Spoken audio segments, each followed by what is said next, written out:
ಮಾಜಿ CM Siddaramaiah BJP ಕುರಿತು RSS ಕುರಿತು ಆಡಿರುವಂತ ಆ ಒಂದು ಮಾತು ಈಗ Siddaramaiah versus BJP leaders ಅನ್ನುವಂತಾಗಿದೆ.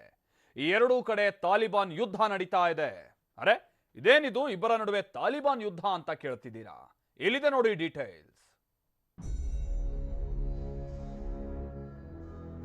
ತಾಲಿಬಾನಿಗಳೇ BJP. ದೇಶದಲ್ಲಿ ತಾಲಿಬಾನ್ ಇದ್ದಿದ್ರೆ ಇವರೆಲ್ಲ ಎಲ್ಲೆಲ್ಲಿ ನೇತಾಡಬೇಕಿತ್ತು?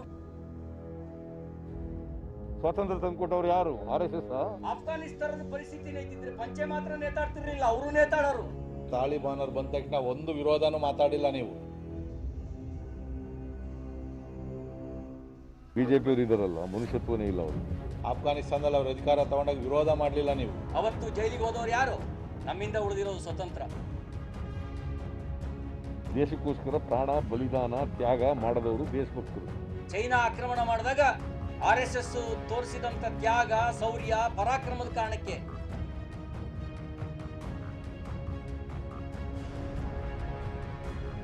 ಈ ಚೆಡ್ಡಿಗಳು ಅಂತ ಕರೀತಿದ್ದ ನಾವು ಅವರಿಗೆ. ವಿಧಾನಸಭೆಯಲ್ಲಿ ಅವ್ರು ಪಂಚ ಉದ್ರೋದಾಗ ಅವ್ರ ಮಾನ ಕಾಪಾಡಿದ ಚೆಡ್ಡಿನೇ.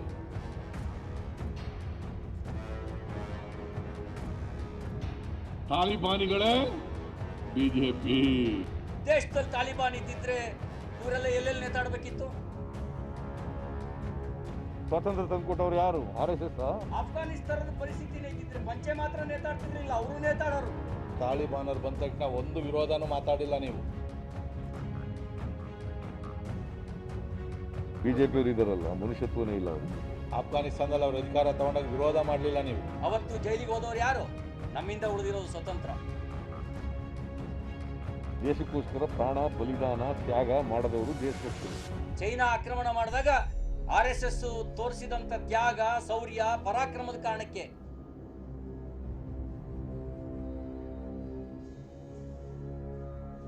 ಈ ಚೆಡ್ಡಿಗಳು ಅಂತ ಕರೀತಿದ್ದ ನಾವು ಅವರಿಗೆ. ವಿಧಾನಸಭೆಯಲ್ಲಿ ಅವ್ರ ಪಂಚ ಉದ್ರೋದಾಗ ಅವ್ರ ಮಾನ ಕಾಪಾಡಿದ ಚೆಡ್ಡಿನೇ.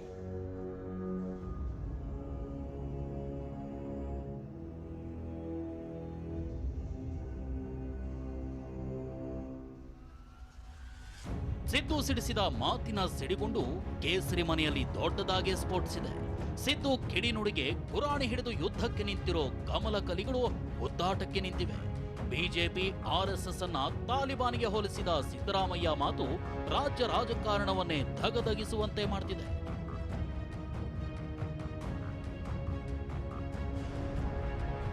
ಬಿಜೆಪಿ ಆರ್ಎಸ್ಎಸ್ ತಾಲಿಬಾನಿಗಳು ಎಂದ ಸಿದ್ದು ವಿರುದ್ಧ ಕೇಸರಿ ಯೋಧ. ಹೇಳಿಕೆ ಸಮರ್ಥಿಸಿಕೊಂಡು ಬಿಜೆಪಿಗೆ ಮತ್ತೆ ಗುಮ್ಮಿದ ಟಗರು. ಹೌದು, ಕಳೆದ ಭಾನುವಾರ ಮಾಜಿ ಸಿಎಂ ಸಿದ್ದರಾಮಯ್ಯ ಸಮಾವೇಶವೊಂದರಲ್ಲಿ ಮಾತನಾಡ್ತಾ ಸರ್ಕಾರದ ವಿರುದ್ಧ ವಾಗ್ದಾಳಿ ನಡೆಸಿದ್ರು. ಪ್ರಧಾನಿ ಮೋದಿ ವಿರುದ್ಧವೂ ಎಂದಿನ ಶೈಲಿಯಲ್ಲೇ ಮಾತಿನಲ್ಲೇ ಪ್ರಹಾರ ನಡೆಸಿದ್ರು. ಆದರೆ ಇದೇ ಕಾರ್ಯಕ್ರಮದಲ್ಲಿ ಸಿದ್ದು ಆಡಿದ ಮಾತು ಬಿಜೆಪಿಗರ ಬಿತ್ತ ನೆತ್ತಿಗೇರಿಸಿದೆ. ಕೇಸರಿ ಕಲಿಗಳೆಲ್ಲ ದಂಡು ಕಟ್ಟಿಕೊಂಡು ಸಿದ್ದರಾಮಯ್ಯ ವಿರುದ್ಧ ಮುಗಿಬಿದ್ದಿದ್ದಾರೆ. ಅಷ್ಟಕ್ಕೂ ಸಿದ್ದು ಹೇಳಿದ್ದೇನು, ಬಿಜೆಪಿ ಕೊಡ್ತಿರೋ ಎದುರೇಟೇನು ಒಂದೊಂದಾಗೆ ತೋರಿಸ್ತೀವಿ ನೋಡಿ. ಸಿದ್ದು ತಾಲಿಬಾನ್ ಏಟಿಗೆ ಸಿಟಿ ರವಿ ಪಂಚೆ ಪಂಚ್.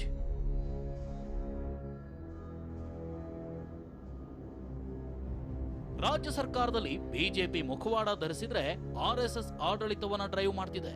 ಹೀಗಾಗಿ ಬಿಜೆಪಿಯವರು ಆರ್ಎಸ್ಎಸ್ನವರು ತಾಲಿಬಾನಿಗಳು ಅಂತೆಲ್ಲ ಸಿದ್ದರಾಮಯ್ಯ ಆರೋಪಿಸಿದ್ರು. ಇದಕ್ಕೆ ತಿರುಗೇಟು ನೀಡಿರೋ ಬಿಜೆಪಿ ರಾಷ್ಟ್ರೀಯ ಪ್ರಧಾನ ಕಾರ್ಯದರ್ಶಿ ಸಿಟಿ ರವಿ ಪಂಚೆ ಪಂಚ್ ಕೊಟ್ರು. ಹಿಟ್ಲರ್ನ ವಂಶದವರೇ ಆರ್ಎಸ್ಎಸ್ ಮತ್ತು ಬಿಜೆಪಿ. ತಾಲಿಬಾನಿಗಳೇ ಬಿಜೆಪಿ. ಬಿ ಕೇರ್ಫುಲ್, ಹುಷಾರಾಗಿರಿ ಇವ್ರ ಬಗ್ಗೆ. ಅವರು ಅಧಿಕಾರದಲ್ಲಿದ್ದಾಗ ಸಾಲ ಡಬಲ್ ಮಾಡಿದ್ದು ಕರ್ನಾಟಕದಲ್ಲಿ. ಅವರು ಅಧಿಕಾರದಲ್ಲಿದ್ದಾಗ ನಾನು ವಿಧಾನಸಭೆನಲ್ಲಿ ಅಂಕಿಅಂಶ ಇಟ್ಟು ಹೇಳಿದ್ದೆ, ಸಿದ್ದರಾಮಯ್ಯ ಅಲ್ಲ ಸುಳ್ಳು ರಾಮಯ್ಯ.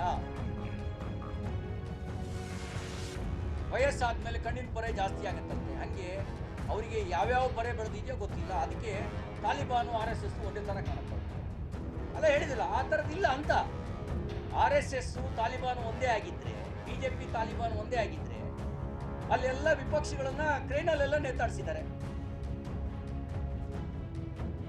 ಸಿದ್ದರಾಮಯ್ಯ ಆರ್ಎಸ್ಎಸ್ನವರು ಚೆಡ್ಡಿಗಳು, ದೇಶಭಕ್ತರಲ್ಲ ಅಂತ ಹೇಳಿದ್ರು.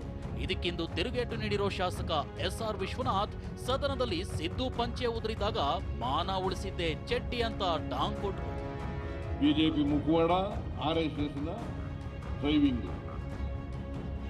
RSS ಡ್ರೈವಿಂಗ್, RSS ಗೊತ್ತಾ ನಿಮ್ಗೆ? ಈ ಚೆಡ್ಡಿಗಳು ಅಂತ ಕರಿತಿದ್ದ ನಾವು ಅವರಿಗೆ. ಈಗ ಪ್ಯಾಂಟ್ ಹಾಕೊಳಕ್ ಶುರು ಮಾಡಿದಾರೆ. ಈಗ ಚೆಡ್ಡಿ ಹಿಡ್ಕೊಂಡು ತೊಣ್ಣೆ ಹಿಡ್ಕೊಂಡು ಬರೋರು. ಅವರು ದೇಶಭಕ್ತರೇನಲ್ಲ. ಅವರು ದೇಶಭಕ್ತರು ಅಂತ ಹೇಳ್ಕೊತಾರೆ. ಒಬ್ಬನಾದ್ರೂ ಕೂಡ ದೇಶಕ್ಕೋಸ್ಕರ ಪ್ರಾಣ ಕೊಟ್ಟಿದ್ದಾರೆ ಅಂದ್ರೆ ಹೇಳ್ರಿ ನೋಡೋಣ. ದೇಶಭಕ್ತರಲ್ವ? ಇವತ್ತು ದೇಶಕ್ಕೋಸ್ಕರ ಪ್ರಾಣ ಕೊಟ್ಟಿರ್ತಕ್ಕಂಥವ್ರು ಸಿದ್ದರಾಮಯ್ಯ ಅವರು ಇನ್ಮೇಲೆ ಆದರೂ ನಿಲ್ಲಬೇಕು, ಚೆಡ್ಡಿಗಳು ಅಂತ ಹೇಳೋವಂಥದ್ದು. ಬಹುಶಃ ಮೊನ್ನೆ ವಿಧಾನಸಭೆಯಲ್ಲಿ ಅವ್ರು ಪಂಚೆ ಉದುರೋದಾಗ ಅವ್ರ ಮಾನ ಕಾಪಾಡಿದ ಚೆಡ್ಡಿನೇ ಜ್ಞಾಪಕ ಇರಬೇಕು. ಸೊ ನಮ್ಮ ಚೆಡ್ಡಿಗಳೇನಿದೆ ಈ ದೇಶದ ಗೌರವವನ್ನು ಎತ್ತಿಡಿಯೋ ನಿಟ್ಟಿನಲ್ಲಿ, ಈ ಸಂಸ್ಕೃತಿಯನ್ನು ಉಳಿಸೋ ನಿಟ್ಟಿನಲ್ಲಿ, ಈ ಭಾರತ ದೇಶದ ಅಖಂಡತೆಯನ್ನು ಉಳಿಸೋ ನಿಟ್ಟಿನಲ್ಲಿ ಹೋರಾಟವನ್ನು ಮಾಡ್ಕೊಂಡು ಬಂದಿರ್ತಕ್ಕಂಥದ್ದು. RSS ಅಂದರೆ ಯಾವುದೇ ಸಂಬಳ ಕೊಟ್ಟು ಸದಸ್ಯರನ್ನ ನೇಮಕ ಮಾಡೋದಿಲ್ಲ, ಯಾವುದೇ ಸೌಲಭ್ಯ ಕೊಡೋದಿಲ್ಲ. ಅವು ಸ್ವಯಂ ಪ್ರೇರಿತರಾಗಿ ಕೆಲಸ ಮಾಡ್ತಾ ಇರ್ತಕ್ಕಂಥದ್ದು. ಬಿಜೆಪಿ ಸುಳ್ಳಿನ ಫ್ಯಾಕ್ಟರಿ ಎಂದ ಸಿದ್ದುಗೆ ಕೇಸರಿ ಟಕ್ಕರ್. ಬಿಜೆಪಿ ಹಾಗೂ ಸರ್ಕಾರದ ವಿರುದ್ಧ ವಾಗ್ದಾಳಿ ನಡೆಸಿದ್ದ ಸಿದ್ದರಾಮಯ್ಯ ಬಿಜೆಪಿಯವರು ಸುಳ್ಳಿನ ಫ್ಯಾಕ್ಟರಿ ಇಟ್ಕೊಂಡಿದ್ದಾರೆ ಅಂತ ಕಿಡಿಕಾರಿದ್ರು. ಈ ಬಿಜೆಪಿ ಇದೆಯಲ್ಲ, ಸುಳ್ಳಿನ ಫ್ಯಾಕ್ಟರಿನೇ ಇಟ್ಕೊಂಡ್ಬಿಟ್ಟವ್ರೆ. ಒಂದು ಶುಗರ್ ಫ್ಯಾಕ್ಟರಿ ತರ ಸುಳ್ಳಿನ ಫ್ಯಾಕ್ಟರಿ. ಒಂದು ಬರೀ ಸುಳ್ಳನ್ನು ಪ್ರೊಡ್ಯೂಸ್ ಮಾಡೋದು, ಅಲ್ಲಿ ಅದನ್ನೇ ಮಾರ್ಕೆಟ್ ಮಾಡೋದು, ಸುಳ್ಳು ಹೇಳೋದು. ಯಾಕಂದ್ರೆ ಈ 100 ಸುಳ್ಳು ಹೇಳಿ ಒಂದು ಸತ್ಯ ಮಾಡೋದು ಅಂತ ಹಿಟ್ಲರ್ ಕಾಲದಲ್ಲಿ ಮಾಡ್ತಾ ಇದ್ರು. ಗೊಬೆಲ್ಸ್ ಥಿಯರಿ ಅಂತ ಕರಿತೀವಿ ನಾವು. ಗೊಬೆಲ್ಸ್ ಅಂತ ಒಬ್ಬ ಈ ಸುಳ್ಳು ಹೇಳಕ್ಕೆ ಒಬ್ಬ ಮಂತ್ರಿ ಇಟ್ಕೊಂಡ್ಬಿಟ್ಟಿದ್ದವ್ರು ಹಿಟ್ಲರ್ನ ವಂಶದವರೇ RSS ಮತ್ತು ಬಿಜೆಪಿ.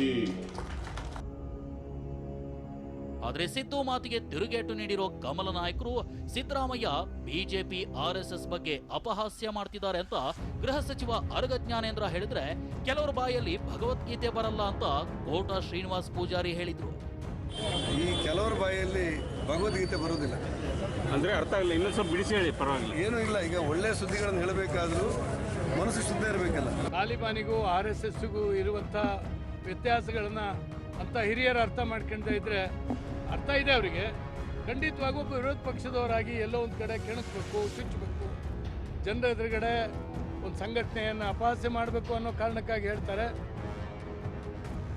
ಹೀಗೆ ಬಿಜೆಪಿ ನಾಯಕರೆಲ್ಲ ತಮ್ಮ ವಿರುದ್ಧ ಕಿಡಿಕಾರ್ತಿದ್ರೆ, ತಾವಾಡಿದ ಮಾತುಗಳನ್ನ ಸಿದ್ದರಾಮಯ್ಯ ಸಮರ್ಥಿಸಿಕೊಂಡಿದ್ದಾರೆ. RSS ಬಿಜೆಪಿಯವರಿಗೆ ಮನುಷ್ಯತ್ವವೇ ಇಲ್ಲ, ಅದಕ್ಕೆ ಅವರನ್ನ ತಾಲಿಬಾನಿಗಳು ಅಂತ ಕರೆದಿರೋದಾಗಿ ಹೇಳಿದ್ದಾರೆ. ಪ್ರಜಾಪ್ರಭುತ್ವದಲ್ಲಿ ಯಾರಿಗೂ ನಂಬಿಕೆ ಇಲ್ಲ, ಪಾರ್ಲಿಮೆಂಟರಿ ಸಿಸ್ಟಮ್ನಲ್ಲಿ ಯಾರು ನಂಬಿಕೆ ಇಲ್ಲ, ಅವರೆಲ್ಲ ತಾಲಿಬಾನ್ಗಳು. ಮನುಷ್ಯತ್ವ ಎಲ್ಲಿರೋರು, ರಾಕ್ಷಸಿ ಪ್ರವೃತ್ತಿ ಇರ್ತಕ್ಕಂಥವ್ರು, ಅವರೆಲ್ಲ ತಾಲಿಬಾನ್ಗಳು. ಅದಕ್ಕೆ ಅವ್ರಿಗೆ ತಾಲಿಬಾನ್ಗಳು ಅಂತ ಕರೆದಿರೋದು.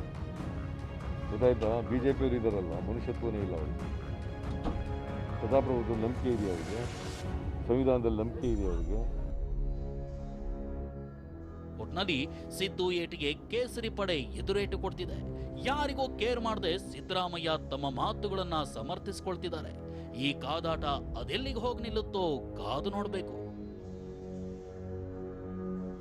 ರವಿಮುಖಿ, TV9, ಬಾಗಲಕೋಟೆ.